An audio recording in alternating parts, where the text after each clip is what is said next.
Snowstorm had started just before sunset, the kind that swallowed sound and painted the whole town of Redwood Falls, Montana in white silence.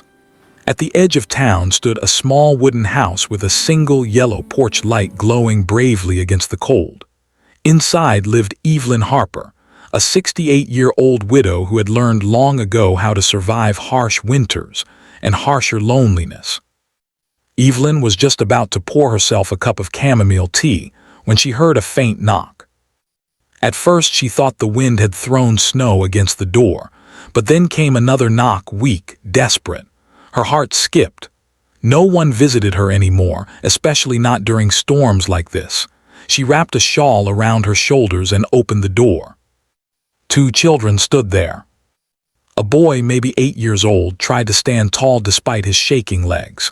Beside him was a little girl, no older than 5, her lips blue, her tiny hands buried inside sleeves far too big.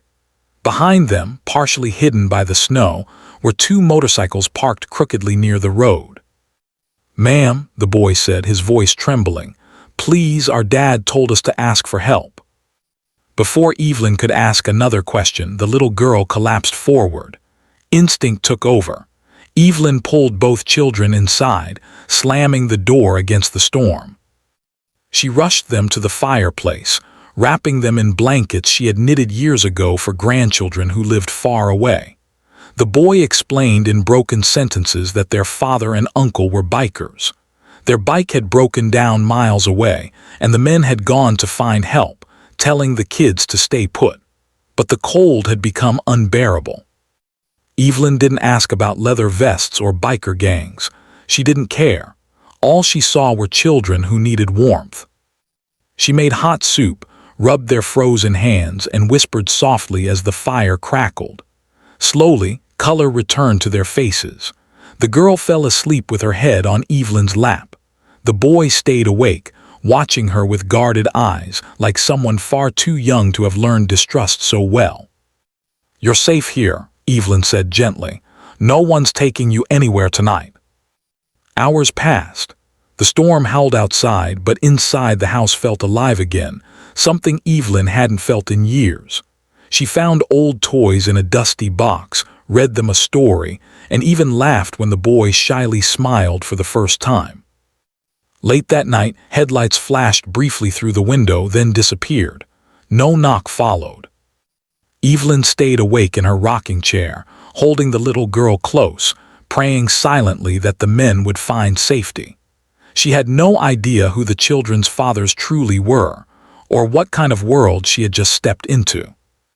As dawn approached, the snow finally stopped. And somewhere in the distance, engines began to roar. The first engine roared just as the sun broke through the clouds. Evelyn stirred in her rocking chair, her old bones stiff from a sleepless night. For a moment she thought she was dreaming. Then she heard it again, deep, powerful, unmistakable. "Motorcycles." She moved to the window and pulled the curtain aside.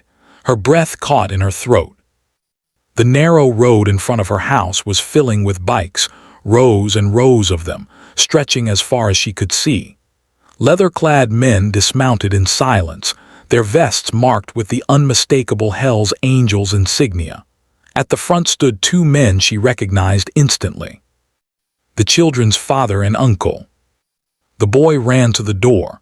"That's my dad," he shouted, his fear replaced with relief. Evelyn opened the door slowly, her hands trembling. She expected shouting, accusations, maybe worse. Instead, the father dropped to his knees. "Ma'am," he said, his voice breaking, "you saved my kids' lives."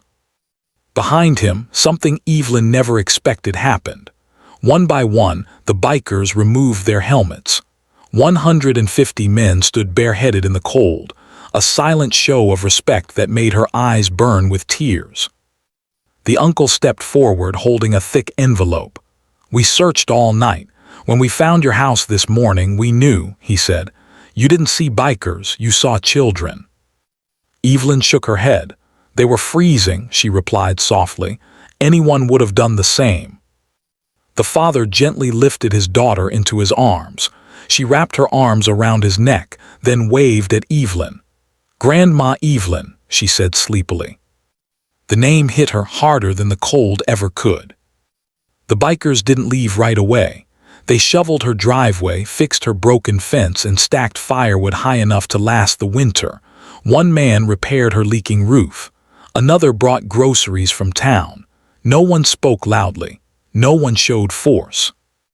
By noon, the town had gathered at a distance, whispering in disbelief.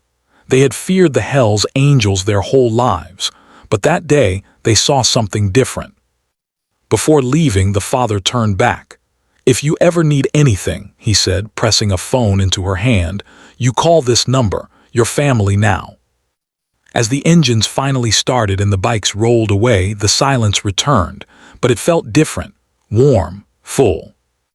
Evelyn stood on her porch, watching the last bike disappear down the road.